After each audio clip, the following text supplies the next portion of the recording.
फुर्सत ना मिलेगी लब हिलाने के लिए। তুমি একটা কথা বলছো, দ্বিতীয় কথা বলবা, এর মধ্যবর্তী সময়টাই যদি তোমার মৃত্যুর শেষ টাইম হয়, আজরাইল তোমাকে দ্বিতীয় আরেকটা শব্দ উচ্চারণ করতে দিবে না। जब मलाकुल मौत आवेंगे तुम्हारे सामने, जब मलाकुल मौत आवेंगे तुम्हारे सामने, फिर तुम्हें फुर्सत ना मिलेगी लब हिलाने के लिए, फिर तुम्हें फुर्सत ना मिलेगी लब हिलाने के लिए। ولكل أمة أجل لا يستأخرون ساعة ولا يستقدمون। যখন সময় আসবে এক মুহূর্ত আগেও হবে না, এক মুহূর্ত এই জন্য হজ আগামী বছর করবো, আরে এক মুহূর্তের কোনো ভরসা নাই। একটা বছর আপনি অপেক্ষা করে থাকবেন আবার হজ করার জন্য, এমন কোনো, যেহেতু এক মুহূর্তেও ভরসা নাই, এই জন্য হজ যখন ফরজ হয়েছে তখনই আদায় করতে হবে। কথা কি বুঝতে পারতেছি নাকি পরে আদায় করবে? যাদের উপরে হজ ফরজ হয়েছে তারা এক্ষুনি আদায় করে দিতে হবে, কারণ এক বছর বাঁচার কোনো গ্যারান্টি নেই। দ্বিতীয়ত আরেকটা সমস্যা হওয়ার সম্ভাবনা আছে। আপনি যদি হজকে লেনদি করেন,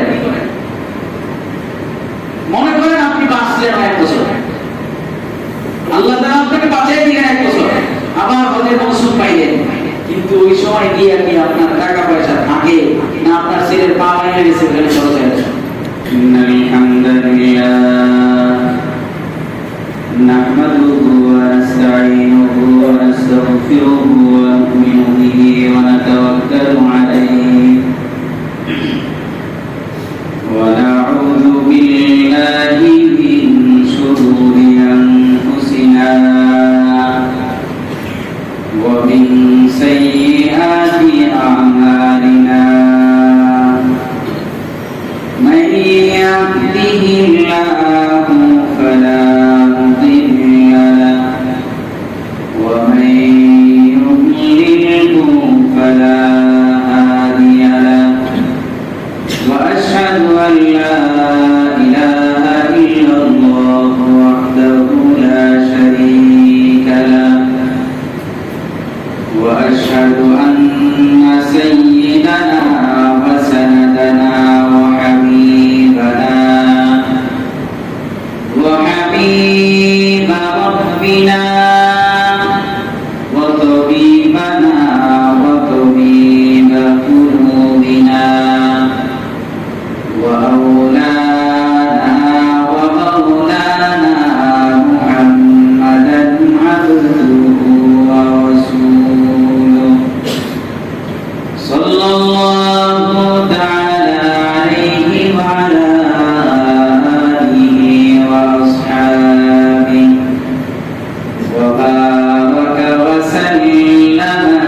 আমি আপনাদের খেদমতে সূরা আলে ইমরানের একটি আয়াতের একটা অংশ তেলাওয়াত করেছি এবং মহানবী বিশ্ব নবী প্যারে নবী ভালোবাসার নবী জনাব মুহাম্মদুর রাসূলুল্লাহ সাল্লাল্লাহু আলাইহি ওয়াসাল্লামের অসংখ্য অগণিত হাদিস থেকে দুইটা হাদিস আপনাদের খেদমতে পাঠ করেছি। আয়াতের অংশ এবং হাদিস দ্বয়কে সামনে রেখে জিয়ারতে বাইতুল্লাহ হজ্জে বাইতুল্লাহ সম্পর্কে কিছু কথা আপনাদের খেদমতে আরজ করার চেষ্টা করব ইনশাআল্লাহ আজিজ। আমরা সকলে মিলে দোয়া করি আল্লাহ রাব্বুল আলামিন যেন এমন কিছু দামি পদবির করে দেন যা আমার আপনার সকলের দুনিয়া এবং আখিরাতের কল্যাণ হয়ে আনে।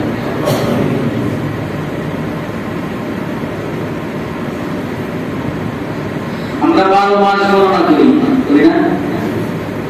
12 মাস গণনা করি। কেউ গণনা করে বাংলায়, আমরা বাংলাতেও গণনা করি বৈশাখ, জ্যৈষ্ঠ, আষাঢ়, শ্রাবণ, ঠিক আছে না? বাংলাতে কয় মাস? জি 12 মাস। বছর গণনা করি বাংলা দিয়ে কত মাসে? 12 মাস। যারা ইংরেজিতে গণনা করে আমরা বলি না জানুয়ারি, ফেব্রুয়ারি, মার্চ, এপ্রিল, কত মাসে? 12 মাস। যারা আরবি দিয়ে গণনা করে তারা কত মাসে? মুহররম, সফর, রবিউল আউয়াল, রবিউল সানি। সনাতন ধর্মে যারা গণনা করতো মাস, এরও 12 মাসে গণনা। প্রত্যেকটা দেশের প্রত্যেকটা ভাষার নিজস্ব মাসের নাম আছে। চাইনিজদের ভিন্ন নাম আছে, তুর্কিদের ভিন্ন নাম আছে নিজস্ব। আমাদের বাংলা বাঙালি, আমাদের বাংলা নামটাই বৈশাখ, জ্যৈষ্ঠ, আষাঢ়, শ্রাবণ। চাইনিজদের এমন ভিন্ন নাম আছে মাসে, যেই নামই বছরে কত মাস? 12 মাস।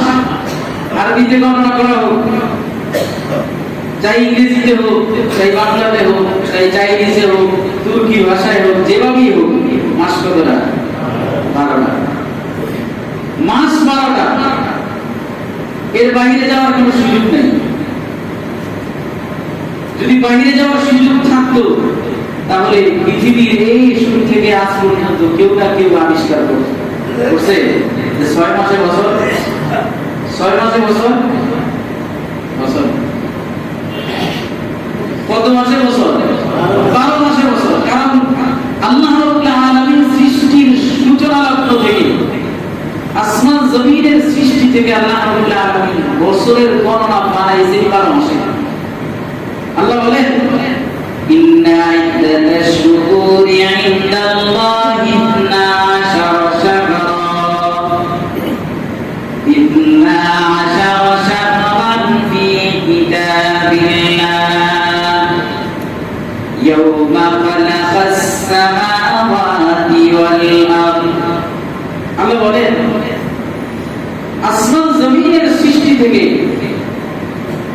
আল্লাহ রাব্বুল আলামিনের বিধান মতে বছরে মাসের গণনা হলো 12টা। কে বলে? আল্লাহ। ইন্না ইদ্দাতাশ শুহুর 12 শাহরা, 12 মাস। জনাবে মুহাম্মদুর রাসূলুল্লাহ সাল্লাল্লাহু আলাইহি ওয়াসাল্লাম হাদিসে পাকের মধ্যে এই কথাই বলেছেন, as-sanatu 12 শাহরা, বছর 12 মাস। কত মাসে? বছর 12 মাস। সুবহানাল্লাহ বলেন। আমরা যে ধর্ম মেনে মুসলমান, যে ধর্মের শিক্ষায় আমরা শিক্ষিত, যে ধর্মের দীক্ষায় আমরা দীক্ষিত,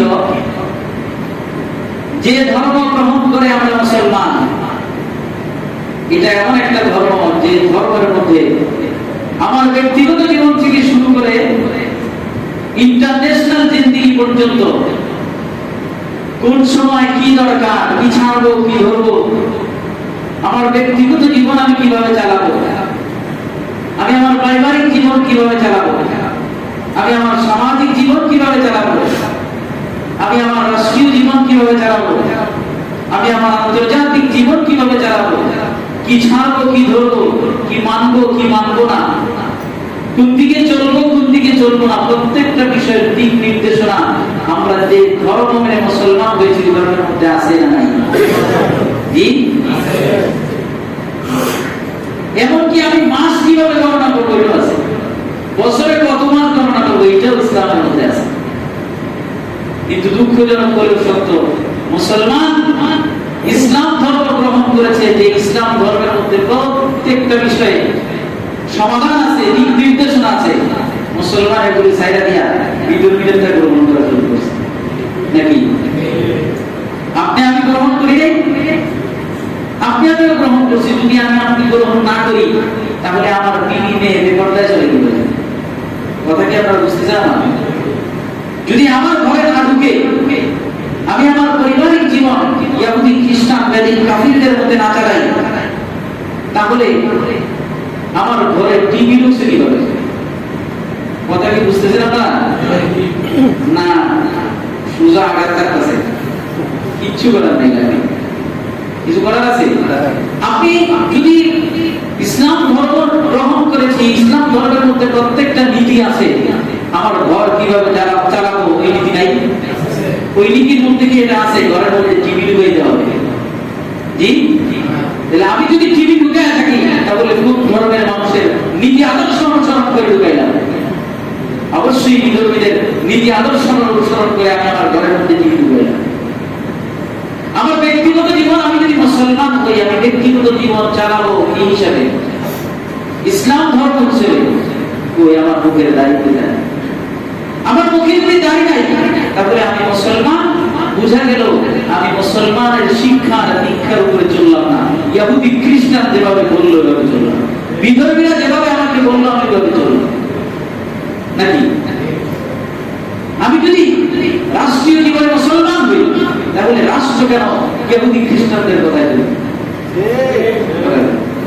বুঝা গেল আমি মুসলমান নামে, কামে আমি কিনা, নামে মুসলমান, কামে আরে মুসলমানের কৃষ্টি কালচার তাহাজিব তামাদ্দুনের অবস্থা এমন, কিছু কিছু অবস্থা আছে ইহুদি খ্রিস্টান চিন্তা করে আরে আমি ইহুদি হয়ে কাজটা করতে পারলাম না, মুসলমান পারলো। এমন মুসলমান এত খারাপ কাজ করে। ওয়াজামিতু নাসারা وَزَعَمْتُ نَصَارَى تَمَدُّنْ مِنْ نُورٍ ये वो मुसलमान है जिनको देख कर शर्माए यहूद, ये वो मुसलमान है जिनको देख कर शर्माए यहूद। ইহুদিরা নিজেদের ইহুদি ধর্মের অনুসারী কোন একটা যদি গুম হয়ে যায়, নিজেরা যত চেষ্টাই হোক, যত পরিশ্রমী হোক, নিজেরা পরিশ্রম করে নিজের ধর্মের মানুষটাকে বের করার চেষ্টা করে। আজকে কতদিন হয়ে গেল আমার ভাই আবু তোহা মুহাম্মদ আদনান গুম হয়ে গেল, আমরা মুসলমান হয়ে আবু তোহা মুহাম্মদ আদনানকে এখনো খুঁজে বের করতে পারলাম না।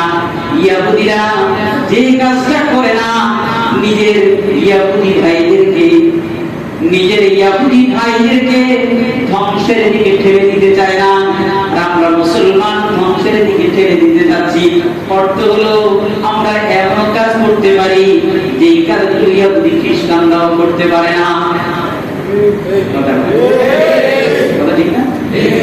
এই যে আবু তোহা মুহাম্মদ আদনান বাংলাদেশের ডিবি কি এত বলে গেছে না, বুঝে গেল আমরা এমন এমন কাজ মুসলমান করতে পারি যে কাজগুলি ইহুদি খ্রিস্টানরাও করে না। এজন্য মুসলমানদেরকে ইসলাম ধর্মের যে নিয়ম নীতি, ওই নিয়ম নীতির উপরে রাখতে হবে নাকি? কারণ ইসলাম ধর্মে এমন কোন নীতি নাই, এমন কোন নিয়ম নাই যেটা আমার জিন্দেগি চালাইতে কোন জায়গায় গিয়ে বাধা হবে না। ইসলাম ধর্মের প্রত্যেকটা নীতি, আমি কিভাবে চলবো, কিভাবে খাবো, কিভাবে হাঁটবো, কিভাবে উঠবো, কিভাবে বলবো, প্রত্যেকটা নীতি ইসলামের মধ্যে আছে। এই জন্য ইসলাম ধর্মের নিয়ম নীতি ছাড়া বিধর্মীদের নিয়ম নীতি, কৃষ্টি কালচার মুসলমান গ্রহণ করতেই, এটা কি মুখে না অন্তরে? এত সুন্দর ইসলাম, আপনি মাস কিভাবে গণনা করবেন, আপনি বছর কিভাবে গণনা করবেন, এটাও ইসলামের মধ্যে আছে। আপনি ইসলাম ছেড়ে দিয়া দিকে রওনা দিয়েছেন, কোন কৃষ্টি কালচার আপনি গ্রহণ করছেন? আসুন আমরা আবার নতুন করে পিছনের সব ভুলে গিয়ে, সব ছেড়ে দিয়ে আবার আমরা সোজা ইসলামের উপরে চলার চেষ্টা করি। আল্লাহ রাব্বুল আলামিন সবাইকে তৌফিক দান করুন। বছরের গণনা কত মাসে? 12 মাসে। রাসূলুল্লাহ সাল্লাল্লাহু আলাইহি ওয়াসাল্লাম বলেন, এই 12 মাসের মধ্যে মিনহা আরবাতুল হুরুম, 4টা মাস সম্মানিত। এই 12 মাসের মধ্যে 4টা মাস সম্মানিত। কি কি? সালাতুল মুতাওয়ালিয়া, 3টা ধারাবাহিক, যুলহজ্জা, যুলকাদা, যুলহজ্জা, মুহররম। এটা হলো যুলকাদা, যুলহজ্জা, মুহররম। ওয়া রাজাবুল্লাহ আল্লাযী বাইনা জুমাদাই ওয়া শাবান, আরেকটা হলো জুমাদিউল উখরা এবং শাবান মাসের মাঝখানের মাস, কি মাস? রজব মাস। এটা হলো যুলকাদা, যুলহজ্জা, মুহররম, রজব। এই 4টা মাস হলো সম্মানিত 12 মাসের মধ্যে। আর এই 4 মাসের মধ্যে জিলহজ মাসের সম্মানটা একটু বেশি। 4 মাসের তুলনায়, অন্য মাসের তুলনায় জিলহজ মাসের সম্মান এটা অন্য 3 মাসের তুলনায় একটু বেশি। কারণ এই জিলহজ মাসের মধ্যে 2টা গুরুত্বপূর্ণ ইবাদত করা হয়, একটা হলো হজ আর একটা হলো কুরবানি। কি? একটা হলো হজ আর একটা হলো কুরবানি। ইনশাআল্লাহ ধারাবাহিকভাবে আলোচনা চলবে। আজকে আমরা হজ সম্পর্কে আলোচনা করব, এরপরে আস্তে আস্তে কুরবানি সম্পর্কে আলোচনা আসবে ইনশাআল্লাহ।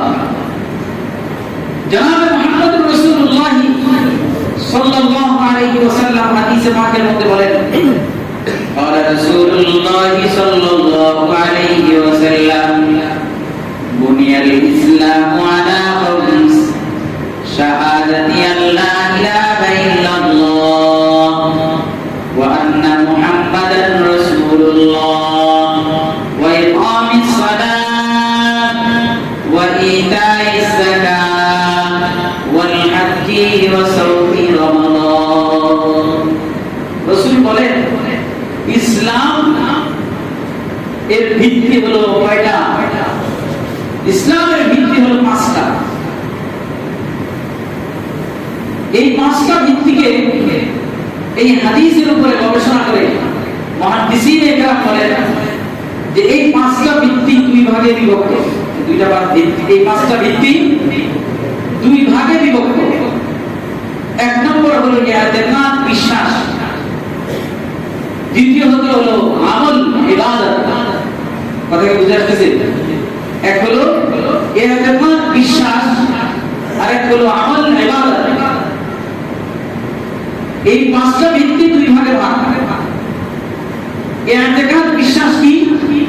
শাহাদাতি আল্লা ইলাহা ইল্লাল্লাহ ওয়া আন্না মুহাম্মাদার রাসূলুল্লাহ, অর্থাৎ অন্তরে কালিমা বিশ্বাস করা, কালিমাকে অন্তরের মধ্যে অন্তর থেকে বিশ্বাস করা এবং মুখে এটার স্বীকারোক্তি প্রদান করা। লা ইলাহা ইল্লাল্লাহ মুহাম্মাদুর রাসূলুল্লাহ অর্থ কি? অর্থ হলো আমার জিন্দেগি যেভাবেই চলবো আল্লাহর হুকুম, নবীর তরিকায় জিন্দেগি চালাবো। লা ইলাহা ইল্লাল্লাহ মানে আমার জিন্দেগির পুরা প্রত্যেকটা বিধান হবে আল্লাহ। মুহাম্মাদুর রাসূলুল্লাহ মানে আমার জিন্দেগির পথ চলার পথে তরিকা আর পদ্ধতি হবে জনাব মুহাম্মাদুর রাসূলুল্লাহ সাল্লাল্লাহু আলাইহি ওয়াসাল্লাম। এটা মুখে যেমন বলবো, অন্তরে যেমন বিশ্বাস করব। ইকরার বিল লিসান, তাসদীক বিল জিনান। জবান দিয়ে এটা স্বীকার করব, অন্তর দিয়ে এটাকে বিশ্বাস করব, সত্যায়ন করব। এটা হলো প্রথম। দ্বিতীয় ভাগ হলো ইবাদত, ইতিকাদ। ইবাদত, আমল। ইবাদত, আমল এটা তিন প্রকার। কয় প্রকার? তিন প্রকার। পাঁচটা একটা চলে গেছে। পাঁচ ভিত্তির এক ভিত্তি চলে গেছে, কি? কালিমা। আর আছে কয়টা? চারটা। তো চারটার মধ্যে ইবাদত, এই ইবাদত তিন ভাগে ভাগ। এক হলো শারীরিক ইবাদত। ইবাদত শরীরের সাথে সম্পৃক্ত ইবাদত, যেমন নামাজ, রোজা। নামাজ, রোজা। নামাজ কি দিয়ে করতে হয়? শরীর দিয়ে। রোজা শরীর দিয়ে। ইবাদতের মধ্যে একটা প্রকার হলো শারীরিক ইবাদত, যেমন রোজা এবং নামাজ। কয়টা চলে গেল? তিনটা চলে গেল। কালিমা, রোজা, নামাজ। আর বাকি আছে কয়টা? দুইটা। আরেকটা হলো আর্থিক ইবাদত, যেমন যাকাত। যাকাত কি ইবাদত? অর্থ সম্পদের সাথে সম্পৃক্ত ইবাদত। তো ইবাদত তিন প্রকার, তিন ভাগে ভাগ। একটা হলো শারীরিক ইবাদত, যেমন নামাজ, রোজা। আরেকটা হলো আর্থিক সম্পদের সাথে সম্পৃক্ত ইবাদত, যেমন যাকাত। আরেকটা হলো আর্থিক এবং শারীরিক দুটোর সমন্বয় ইবাদত।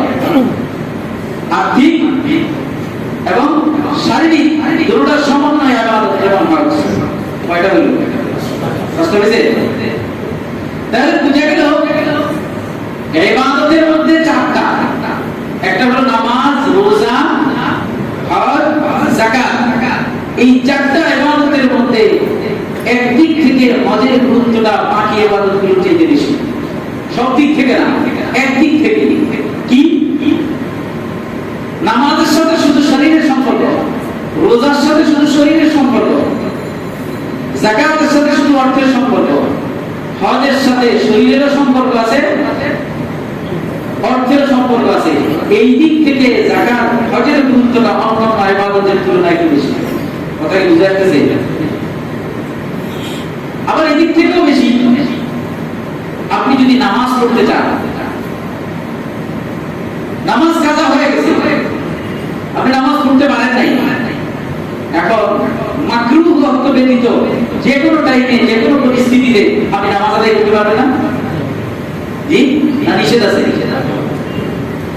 আপনার ফজরের নামাজ কাজা হয়ে গেছে, যখন সূর্য উঠতেছে তখন পড়া যাবে না, ডুবতেছে পড়া যাবে না, সূর্য মাথার উপর পড়া বাকি সময় পড়া যাবে না। তাহলে বুঝা গেল নামাজ এটা যে কোনো টাইমে মাকরুহ ওয়াক্ত ব্যতীত কাজা হয়ে গেলেও আদায় করা যায়। রোজা 30 দিন রোজা রাখতে পারলাম না, মা বোনটা বিভিন্ন কারণে রোজা রাখতে পারে না, তাই না?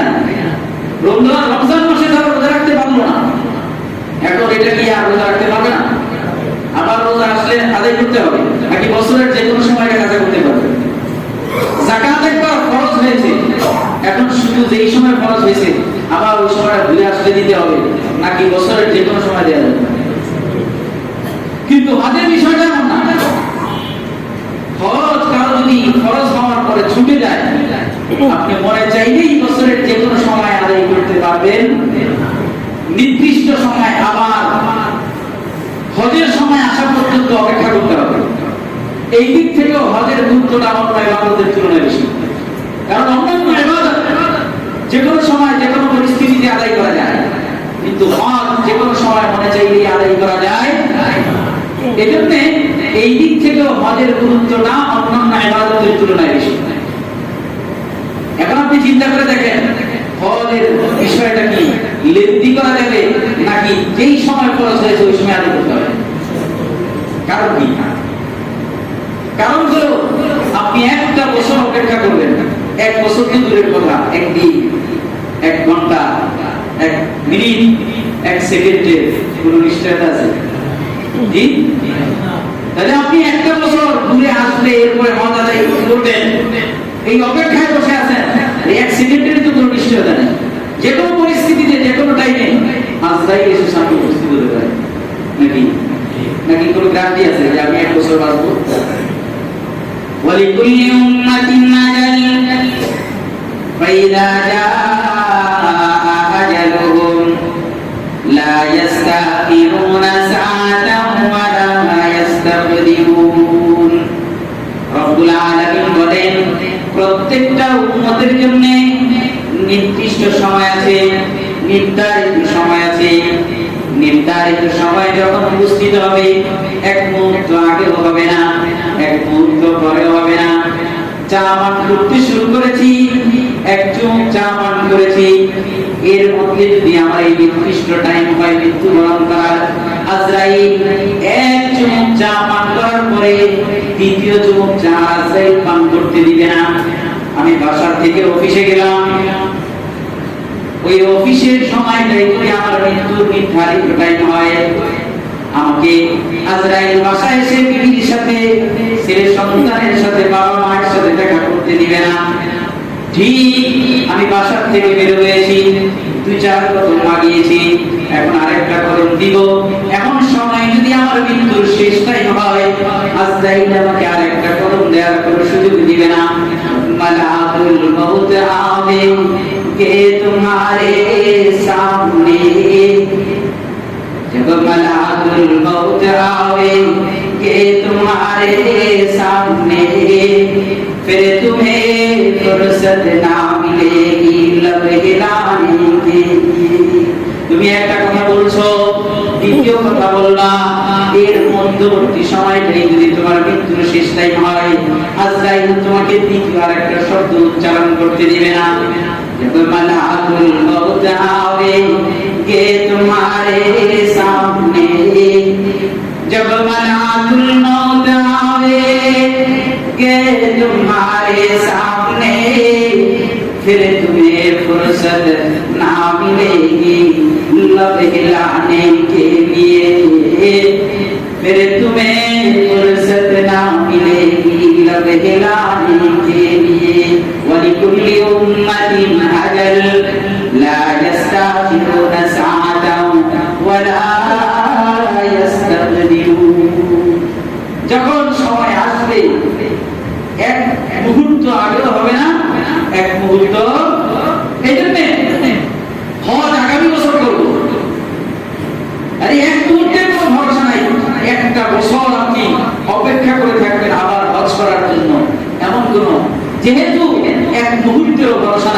জন্য হজ যখন ফরজ হয়েছে তখনই আদায় করতে হবে। কথা কি বুঝতে পারতেছি নাকি পরে আদায় করবে? যাদের উপরে হজ ফরজ হয়েছে তারা এক্ষুনি আদায় করে নিতে হবে, কারণ 1 বছর বাঁচার কোনো গ্যারান্টি নেই। দ্বিতীয়ত আরেকটা সমস্যা হওয়ার সম্ভাবনা আছে। আপনি যদি হজকে লেনদি করেন, মনে করেন আপনি বাঁচলেন 1 বছর, আল্লাহ তাআলা আপনাকে বাঁচিয়ে দিলেন 1 বছর, আবার হজের মৌসুম পাইলেন, কিন্তু ওই সময় গিয়ে কি আপনার টাকা পয়সা থাকে না আপনার ছেলের পা ভেঙে গেছে ওখানে খরচ হয়ে গেছে? কথা কি বুঝে আসতেছে? নাকি আপনার মেয়ে বিয়েতে খরচ হয়ে যায়, নাকি চোর টাকায় আপনার কাছ থেকে নিয়ে যায়? এটা সম্ভাবনা আছে না? এই সম্ভাবনা আপনি কি করবেন?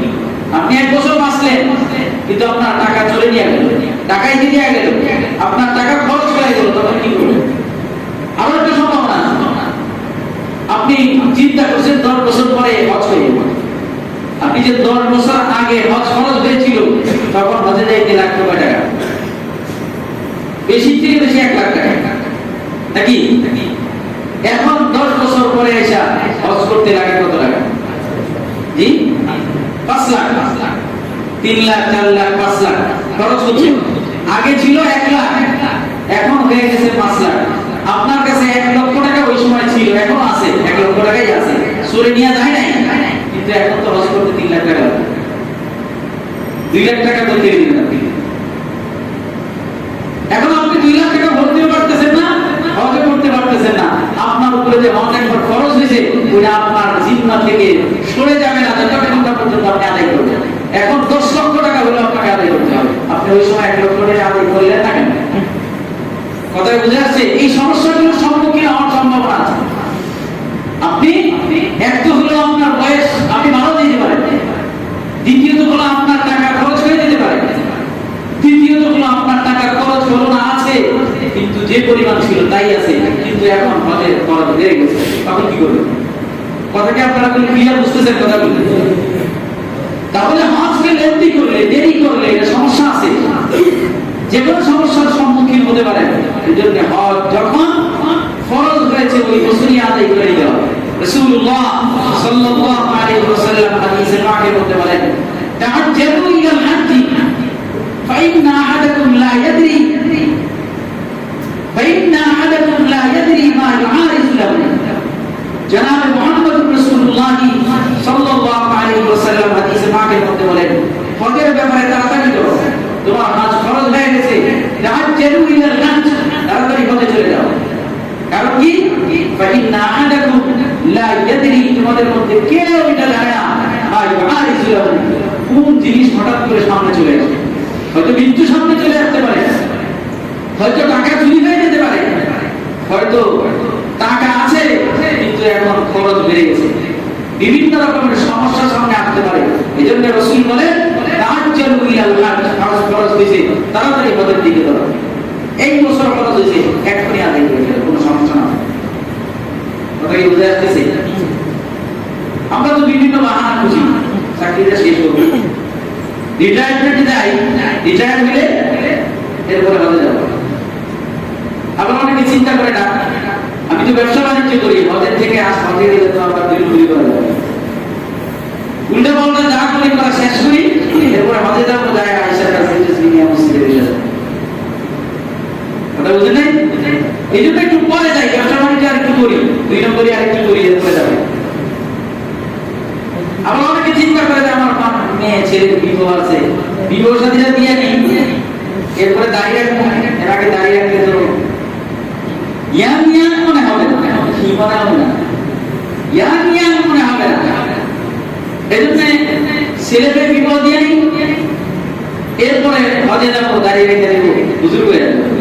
বিভিন্ন জনের বিভিন্ন ধারণায় হজকে দেরি করে, অথচ হজ যেমন, হজের সাথে যেমন আর্থিক টাকা পয়সা ধন সম্পদের সম্পৃক্ততা আছে, ঠিক এখানে শারীরিক পরিশ্রমের ব্যাপার আছে।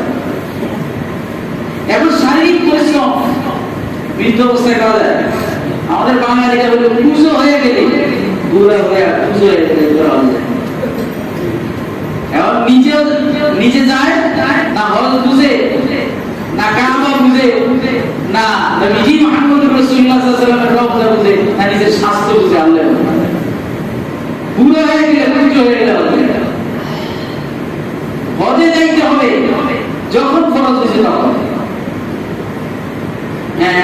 বৃদ্ধ অবস্থায় খরচ হয়ে যায় কি করবে এই সময় যাবে আমি ওয়াজ করতেছি যাতে আমি খরচ হয়েছে এরা যাই না কেন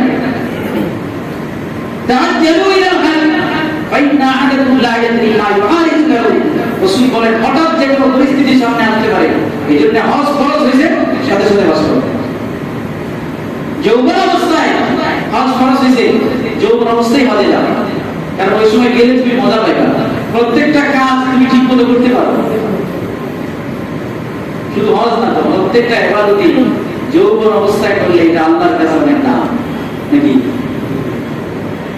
এজন্যই তো রাসূলুল্লাহ সাল্লাল্লাহু আলাইহি সাল্লাম বলেছেন পাঁচটা জিনিস আসার আগে পাঁচটা জিনিসকে মূল্যায়ন করো এর মধ্যে একটা হলো শাবাবাকা ক্বাবলা হারামি তোমরা তোমাদের যৌবনকে বৃদ্ধ আসার আগে আগে কাজে লাগাও তোমাদের যৌবনকে বৃদ্ধ অবস্থা আসার আগে আগে কাজে লাগাও শাবাবাকা ক্বাবলা হারামি যৌবন কালকে কাজে লাগাইতে পারলে যেমন অর্থনৈতিক উন্নতি হয় যৌবন কালকে কাজে লাগাইতে পারলে যেমন আখিরাতের উন্নতি হয়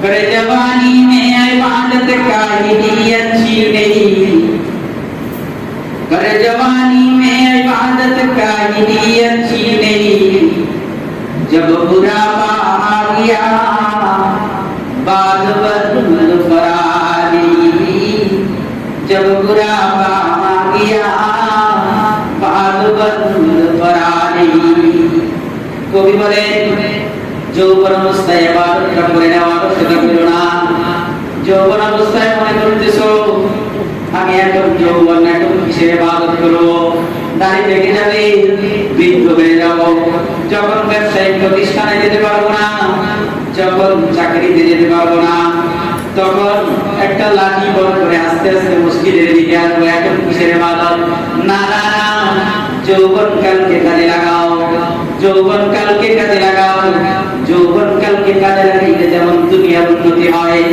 যৌবন কালকে যদি আখিরাতের লাইনেও কাজে লাগাও আখিরাতের লাইনেও উন্নতি হবে অলসতা করো না যৌবন কালকে ইবাদতের লাইনে কাজে লাগাও যখন বুড়ো হয়ে যাবে তখন নিচের দিকে তাকিয়ে থাকতে হবে এক যুবক বুড়োকে বলে বুড়ো পুজো দিয়ে নিচে কি খুঁজতেছ বলে এই রোডে হাঁটতে হাঁটতে আমি নিজের যৌবন হারায় দিছি আমি এখন নিচের দিকে পুজো দিয়ে যৌবনকে খুঁজতেছি চাই পাওয়া যায় কিনা মুসলমান যুবক ওই বুড়োকে বলল বুড়ো তুমি কি এভাবে পুজো দিয়ে নিচের দিকে তাকায় তাকায় দেখতে হেঁটে তুমি জীবনকে শেষ করেছো যৌবনকে শেষ করেছো তুমি এভাবে খুঁজে কি যৌবন পাবা ওই বুজুর্গ ওই যুবককে ওই বুড়ো বলে না না না আমি সারা জিন্দেগি খুঁজলেও আমার যে যৌবন এই রাস্তা দিয়ে ব্যবসার লাইনে হেঁটে শেষ হয়ে গেছে এই রাস্তা দিয়ে চাকরির লাইনে হেঁটে শেষ হয়ে গেছে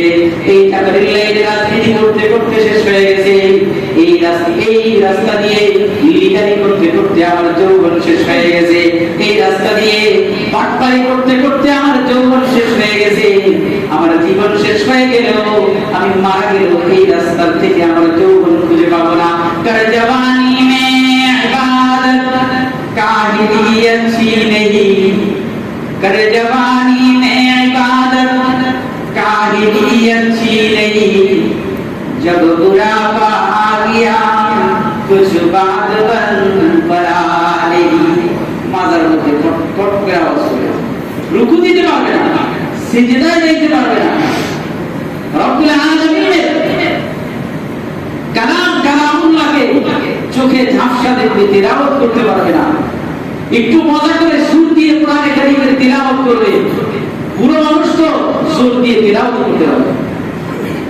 এইজন্য আগের থেকেই ইবাদতের লাইনে যৌবনকে কাজে লাগাইতে হবে আছে ইনশাআল্লাহ এইজন্য কি হজ 10 বছর পরে ছেলে মেয়েকে বিবাহ দিয়ে জি ব্যবসা বাণিজ্য করার পরে শেষের দিকে কি চাকরি রিটায়ারে গেলে কখন যখন ফরজ হয়েছে তখন যখন ফরজ হয়েছে তখনই হজে যেতে হবে এটাই নিয়ম এটাই করতে হবে হযরত খাজা ওবায়দুল্লাহ রাহমাতুল্লাহ আলাইহি উনি একজন বড় মাপের একজন বুজুর্গ ছিলেন কিন্তু আবার আল্লাহ রাব্বুল ওনাকে অনেক ধন সম্পদ দান করেছিলেন, উনি ব্যবসা বাণিজ্য করতেন। এখন তো আমরা হুজুরেরা ব্যবসা করলে ভালো হয়ে যায়, কি হয়ে যায় না, হুজুর সাহেব ব্যবসা করে, হুজুর কি করে, ব্যবসা করে, সুবিধা না, এখন দুনিয়ার সাথে মিলে গেছে, এটা দিয়ে আর দিন দিয়ে চলছে। ইমাম সাহেব এখন ব্যবসা করে, দুনিয়া নিয়ে ব্যস্ত, এখন আর ইমামতি থাকবো না। মুয়াজ্জিন সাহেব কি সব ইমাম সাহেব, খতিব সাহেব আর মুয়াজ্জিন সাহেব মসজিদে বসে থাকবো? ফাইদা কুদিয়াতিস সালাত ফান্তাশিরু ফিল আরদি ওয়াসাল্লাম, বুঝে গেছে? ফাইদা কুদিয়াতিস সালাত ফান্তাশিরু ফিল আরদি, নামাজ শেষ, এখন জমিনে তোমার রিজিক খোঁজ করো। এখন তো হলো খতিব সাহেব এখন আর ব্যবসা করতে পারবো না, ইমাম সাহেব ব্যবসা করতে পারবো না, ব্যবসা করলেই দুনিয়াদার হয়ে যায়, ইলিগেল দুনিয়াদার হয়ে যায়।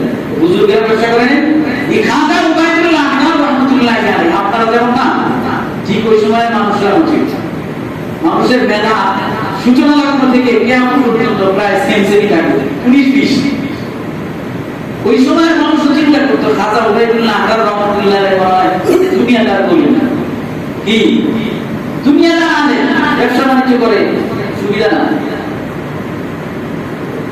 তাকে টেস্ট করার জন্য, পরীক্ষা করার জন্য একদল মানুষ ওনার ব্যবসা প্রতিষ্ঠানে গিয়ে বললো, কারখানার কাছে গিয়ে উনি ক্যাশে বসা, যা বললো খাজা সাহেব চলেন হজের সময় এসে আমরা হজে যাই। রুমাল নাই কারো, রুমালটা ক্যাশের উপরে রাখা ছিল, খাজা উবাইদুল্লাহ আহমদ রাহমাতুল্লাহ আলাইহি রুমালটা নিয়ে আমাকে ছাড়া দিয়েছে, তারা দিয়ে কাঁধে নিয়ে চলো, কি রুমালটা ক্যাশের উপরে ছিল, ছাড়া দিয়া কাঁধে নিয়ে বলে চলো হজে যাবো। মানুষটা আশ্চর্য হয়ে গেছে, এরা তো মনে করছে হুজুরকে যখন বলবো হুজুর হজে চলেন, তখন হুজুর বলবে ব্যস্ততা আছে, ব্যবসা বাণিজ্য গুছাইতে হবে, করে না হুজুর যে এই টাইপের হুজুর, এটা বুঝে না, মনে করে খতিব সাহেব ব্যবসা করলেই খারাপ হয়ে গেছে, না ইমাম সাহেব ব্যবসা করলেই খারাপ হয়ে গেছে, না এরা ব্যবসার মাঝেও কাকে স্মরণ রাখে, ব্যবসার মাঝেও কাকে স্মরণ রাখে।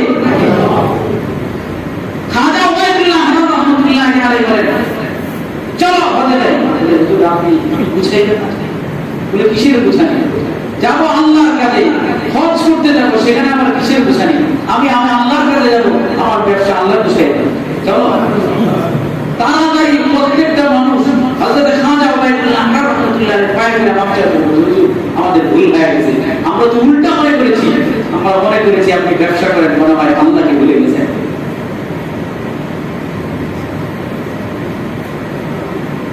এজন্য মুসলমান সব করবো ঠিক আছে, আমি আমার চাকরি তো ঠিক আছে, চাকরি করবো, আমার ব্যবসা তো ঠিক আছে, আমার মেয়ে ছেলেকে বিবাহ দিব ঠিক আছে, কিন্তু হজ যখন ফরজ হয়েছে তখন না পড়ে, বারবার এক কথা, এখন না পড়ে।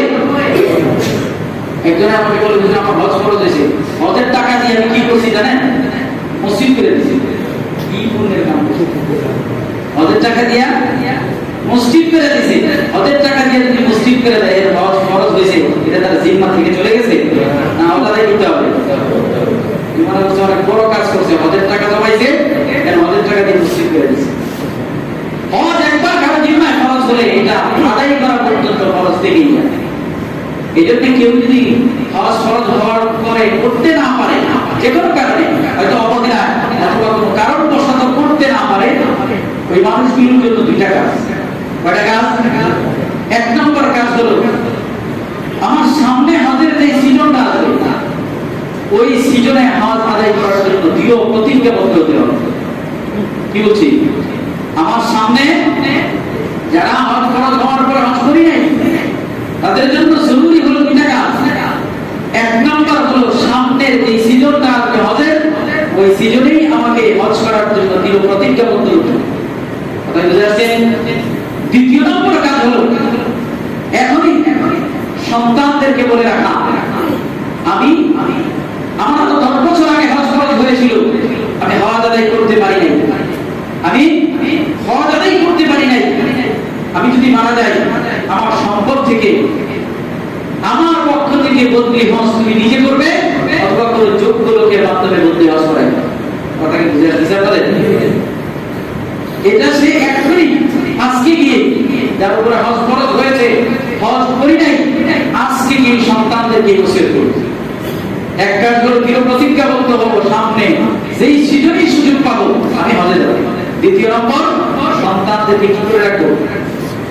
আর আসলে বাবা মা যদি মারা যায়, আমি মনে করি যেগুলো আসলে ভালো সন্তান, সম্পদওয়ালা বাবা মা যদি মারা যায়, তাহলে সন্তানের জন্য জরুরি হলো বাবা মার সম্পদ থেকে বাবা মা ওসিয়ত না করে গেলেও তাদের পক্ষ থেকে বদলি হজ করিয়ে দেওয়া বা নিজেরা করা। প্রথমে হলো নিজে করা। কে করা? আমি সন্তান আছি, এই আমি যদি না পারি তাহলে যোগ্য কারো মাধ্যমে বদলি হজ করিয়ে দেওয়া। কথা কি বুঝে যাচ্ছে? এই দুইটা কাজ আমরা করবো ইনশাআল্লাহ। হজ হলো ইচ্ছা করা। কি করা? ইচ্ছা করা। ইচ্ছা করলাম, হজ মানে কি? ইচ্ছা করা। আমি রব্বুল আলামিনের ঘরে নির্দিষ্ট জায়গায়, নির্দিষ্ট একটা জায়গায়, নির্দিষ্ট নিয়ম নীতির মাধ্যমে, নির্দিষ্ট নির্ধারিত একটা সময়ে রব্বুল আলামিনের একটা নির্ধারিত হুকুম পালন করবার জন্য চাইব। এটা হলো হজ। কথা কি বুঝে আসছে? এটা হলো হজ। এজন্য যাদের উপরে ফরজ হয়েছে তারা তো যাবেই ইনশাআল্লাহ। যারা ফরজ হয় নাই তারাও মনে মনে হজে যাওয়ার জন্য ভিতরে স্পিড তৈরি করবো যে না আমি হজে যাবো, জিয়ারতে বাইতুল্লাহ আমি যাবো, হজের সফরে আমি যাবো। জনাব মুহাম্মদ রাসূলুল্লাহ সাল্লাল্লাহু আলাইহি ওয়াসাল্লাম যেই পথে হেঁটেছেন, যেখানে রাসূলুল্লাহ সাল্লাল্লাহু আলাইহি ওয়াসাল্লাম গিয়েছেন, যে জায়গাগুলো আমি গিয়ে দেখি। তাহলে আছেন না ইনশাআল্লাহ? জনাব মুহাম্মদ রাসূলুল্লাহ সাল্লাল্লাহু আলাইহি ওয়াসাল্লাম হাদিসে পাকের মধ্যে বলেন,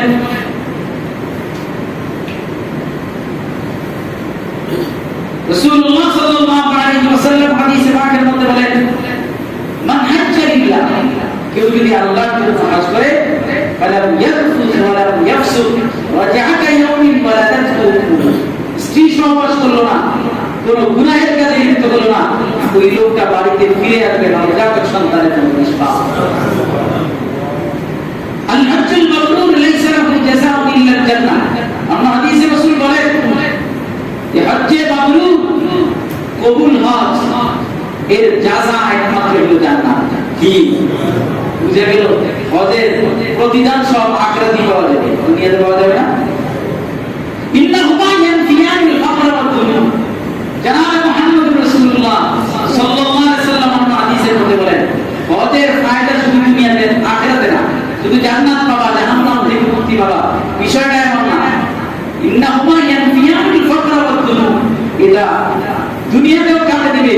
যদি ফকির থাকো, কষ্ট করে হজ করো, তোমার দরিদ্রতা চলে যাবে, তুমি ধনী হয়ে যাবে। ইন্নাহুমা ইয়ানফিয়ানিল ফাকর ওয়াদ দুনুব, রাসূল নিজে বলেছেন এটা ফকিরকে দূর করে দেয়, গরীবকে দূর করে দেয়, সম্পদশালী বানিয়ে দেয়, ওয়াদ দুনুব, গুনাহকে মাফ করিয়ে দেয়। বুঝা গেল হজের ফায়দা যেমন দুনিয়াতে আখিরাতে আছে, ঠিক দুনিয়াতে ওই হজের ফায়দা আছে না নাই? এমন কারো যদি ধনী হতে মনে চায়, আস্তে আস্তে হযরত রাবিয়া ইবনে সুলাইমানের মতো টাকা পয়সা জমাইতে থাকে, জমাতে চেষ্টা করছে। হযরত রাবিয়া ইবনে সুলাইমানের মতো টাকা পয়সা জমা করতে থাকে। উনি অনেক কষ্ট করে গরিব মানুষ, টাকা পয়সা জমাইছে, তাও হজের টাকা হয় নাই। আশেপাশ থেকে আত্মীয় স্বজন থেকে নিয়ে হজে রওনা দিয়েছে। পথে গেছে, যা দেখে এক মহিলা, ওর কাওয়ালি এক মহিলা, পর্দানিসীন এক মহিলা শহরের ডাস্টবিন থেকে মরা মুরগি বাসায় নিয়ে যাচ্ছে। কৌতূহল জন্মালো, কি হলো? তাড়াতাড়ি গেল, দরজায় আওয়াজ করলো, আঘাত করলো, সাথে সাথেই বললো আপনি দেখলাম একটা মরা মুরগি ডাস্টবিন থেকে নিয়ে আসলেন, কারণ কি?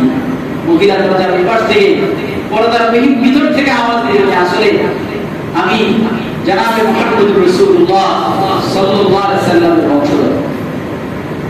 আমাদের তো সরকার মাল খাওয়া জায়েজ নাই, কিন্তু আমাদের কাছে অন্য এমন কোনো টাকা পয়সাও নাই যার দ্বারা আমরা নিজেদের খাবার সরবরাহ করবো, খাবার খাবো, এমন টাকা পয়সা আমাদের কাছে নেই।